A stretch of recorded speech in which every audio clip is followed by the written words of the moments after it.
Pamoja na jitihada mbalimbali zinazofanywa na serikali yetu ya Jamhuri ya Muungano wa Tanzania katika kutunga sera, sheria na miongozo mbalimbali juu ya mapambano dhidi ya umaskini, jumuiya yetu imeweza kuchukua hatua ya pamoja ya kuwaunganisha wanawake, wanaume, vijana na watu wenye uhitaji maalum kama walemavu na kuwa katika vikundi na kuwawezesha elimu ya ujasiriamali, uwekezaji na matumizi ya pesa ili waweze kujiajiri na kupunguza umaskini katika familia na taifa kwa ujumla, na kuweza kulipa kodi za serikali. Jubi ilianza na kikundi kimoja, mpaka sasa tuna vikundi 25 na vikundi vilivyo hai ambavyo vinalipa ada zao kwa wakati ni vikundi 11. Kwa wakati yote haya yanatokana na changamoto za kifedha na afya kwa viongozi na wanachama wetu.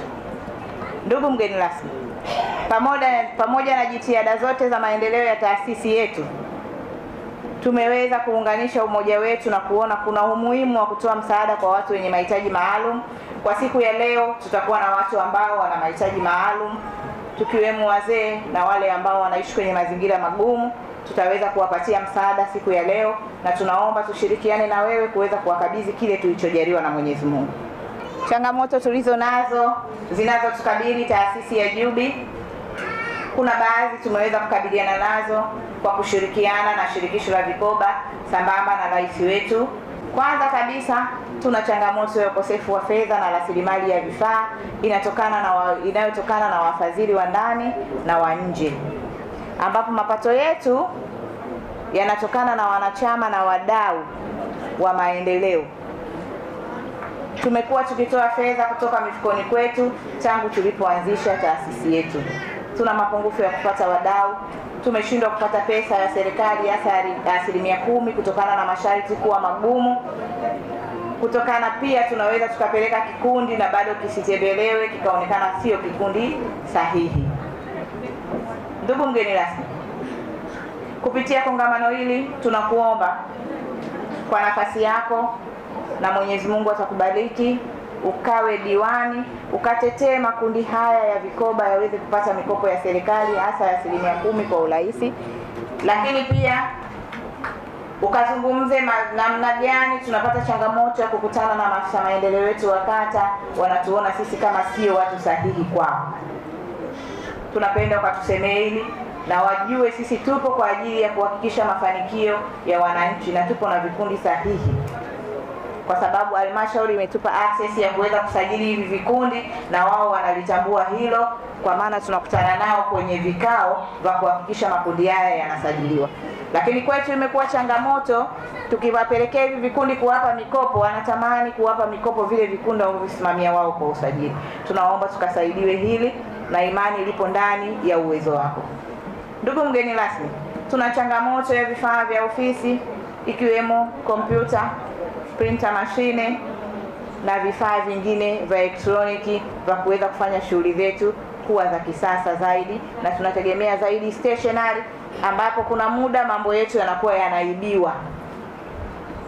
Ndugu mgeni rasmi, kupitia kongamano hili tunapenda kuwashukuru wadau wetu ambao wamefanikisha kongamano letu leo, wakiwemo UTT AMIS, Equity Bank, Super Life na wanachama wa Jubi. Mimi binafsi ni muumini sana wa ushirikiano na umoja.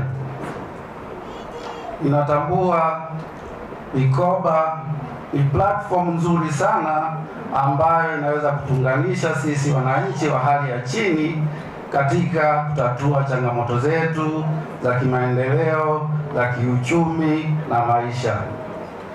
Kwa hiyo ninapoona wanakikundi mnasherehekea kongamano la mwaka na mmependeza hii, maana yake ni kazi nzuri ambayo imefanyika na platform ya vikoba. Platform kama hizi kwa sisi zinaturahisishia kufanya kazi.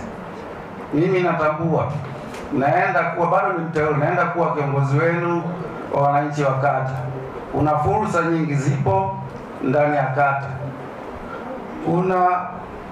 Kuna mikopo ya 10% ambayo haina riba na imesemwa hapa na mkurugenzi katika katiba.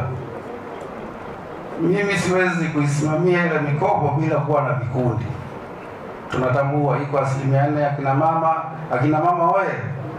Naona ndio mko wengi kuliko sisi akina baba, lakini ziko 4% kwa ajili ya vijana na 2% kwa ajili ya makundi maalum, yani walemavu. Niliyasema kipindi tunaomba kura, na naomba nirudie. Mimi niliamua kugombea niwe kiongozi na sio kwenda kuchuma. Mimi uongozi nataka iwe ibada. Kwa hiyo niwahakikishie wanajubi, mmepiga hodi, karibuni. Karibuni.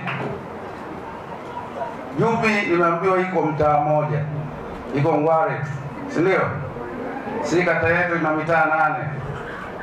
Na imani kwa sababu nyinyi ni wa kwanza kuniona nafaa, tasaidiana na mkurugenzi wa Jubi ikiwezekana, na rais kasema hapa kila mtaa fungue ofisi ili tuweze kuwasaidia wale wananchi waweze kujitatua matatizo yao.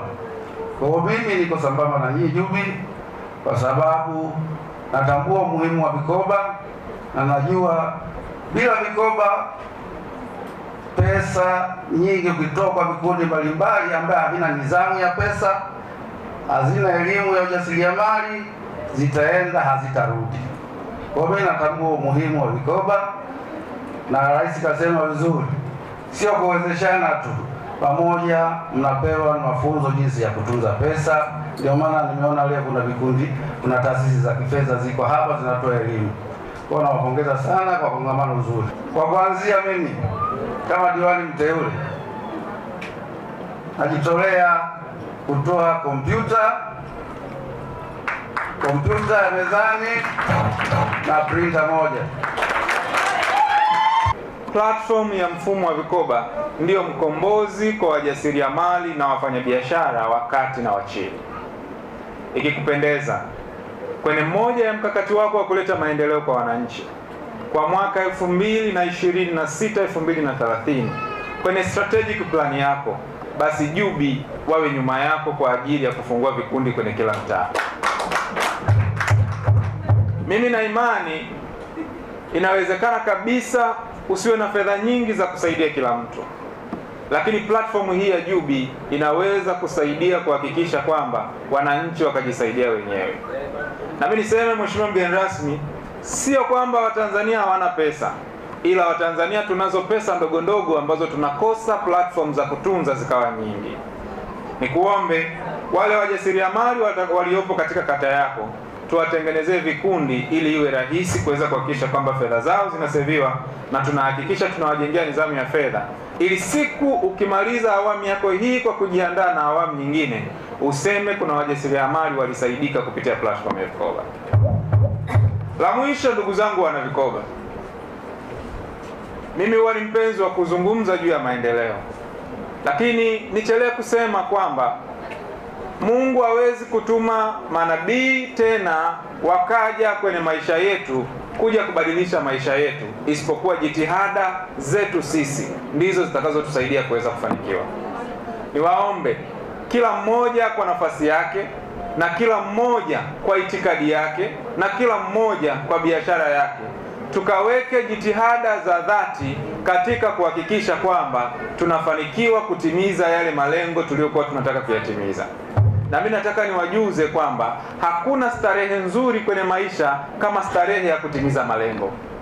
Kila mmoja tuitumie mwisho wa mwaka huu kwenda kufanya tathmini ya kuhakikisha kwamba tunaboresha kazi zetu, tunaboresha biashara zetu ili tuweze kuleta maendeleo.